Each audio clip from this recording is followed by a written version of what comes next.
弟兄姐妹，大家平安。我们今天来到了马可福音的第2章18到22节。好，我们刚刚过完年，我想你应该也有除旧布新的经验。可是我们在除旧布新的时候，我们很少会把家里所有的东西，可能包括床啊、冰箱啊、冷气机丢掉。我们通常会丢掉，就是需要汰换的，或者是它坏掉的，或者是它需要一直更新有损耗的这些东西，或是我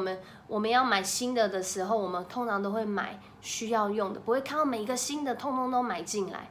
所以在今天的这段经文呢，我们大概可以用这样的想法来去思考，来去回应，来去默想耶稣他在今天的经文讲到的这个比喻哦。在今天的经文当中呢，耶稣被问到说，这个施洗约翰和法利赛人他们的门徒呢，他们都禁食，为什么耶稣和他的门徒不禁食？耶稣在这时候就回应说，新郎还在的时候，当然来参与这个新郎的这个喜宴的这些人，他们要在这里吃喝快乐啊，在这时候禁食是不合宜的。而他要持续在讲，一个新的酒不能装在旧皮袋里面，恐怕这个皮袋就破裂。他在今天的22节说到，没有人拿新酒装在旧皮袋里，这样做的话，新酒会胀破旧皮袋，酒和皮袋都会损坏，所以新酒要装在新皮袋里面。在这段经文里面，他并不是在说旧皮袋不好，而是在说这个新酒，因为它是新的酒，酒倒在这个以前这个皮带是真皮的它有这样伸缩。可是当它1次、2次、3次的时候，可能这个皮带一直在这个伸缩的过程中已经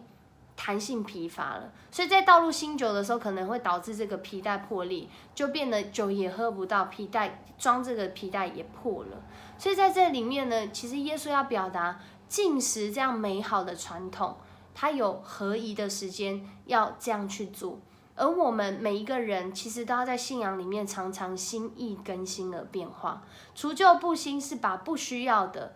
远离神的跟这个真理没有关系的，我们可能在这当中去调整一些习惯、思想、说话、行为。然后我们要去迎接新的，在更新的里面，特别在这个世代里面，我想我们最近也一直在经历这样的事情，就是线上礼拜。我们怎么在线上礼拜仍然能够保有敬虔的这样信仰的生活？